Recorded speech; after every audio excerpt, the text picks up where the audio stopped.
Welcome back to Fun with Coins. I hope you enjoyed that story about the Florida, but in case you missed it, click right there and you get to watch it again. Today, we're going to talk about the Queen of Code, Grace Hopper, and a ship that was named after her.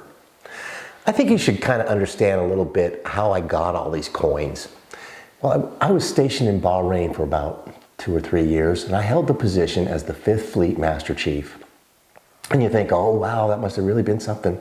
Well, truth be told, I was a cheerleader. I would fly out to those ships and I would tell the crews how proud America was of them. And I would tell them to work like they were trained to do. And then I promised I would get them back home. And one day I looked on my little list of all the ships that were out there and I saw the Hopper, DDG-70. I said, you know what? I'm going to fly out to the Hopper. And I did. I flew out to the Hopper and I landed, and the minute I got there, I just felt like I was in a really special place. The Hopper is only the second ship named after a woman. And the first one, guess who it is? It's the Martha Washington. Who knew? But this is named after Grace Hopper. And we'll get to the Queen of Code in a minute. But there's the coin from the ship. It's a pretty coin. And it says, here's what I like, it says, dare and do. That was Grace's saying. And of course the ship all goes along with a very famous song called Amazing Grace. And let me tell you, the Hopper was amazing. It was clean, neat, tidy. It was just so sharp as a tack. I think the crew was taking even better care of that ship than most, because you know what? They knew about the legacy of Grace Hopper. Grace was born in 1906, and she got a bunch of degrees in math, and she did really, really well.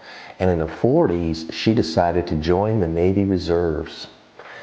She got into the Navy Reserves, and she spent that time working on computer stuff. This is long before we had anything really, really crazy like we do now. Matter of fact, she's one of the plank owners of COBOL, a system that's still in use today. She retired in 1966, but the Navy called her back in 1967 and kept her on board for 20 years. I mean, here's a picture of Grace. I tell you what, this is no nonsense lady. She gets it done. She was in for another 20 years and we finally let her retire.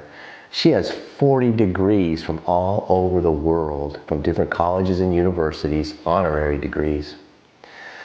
I would have loved to work for Grace Hopper. She got it done.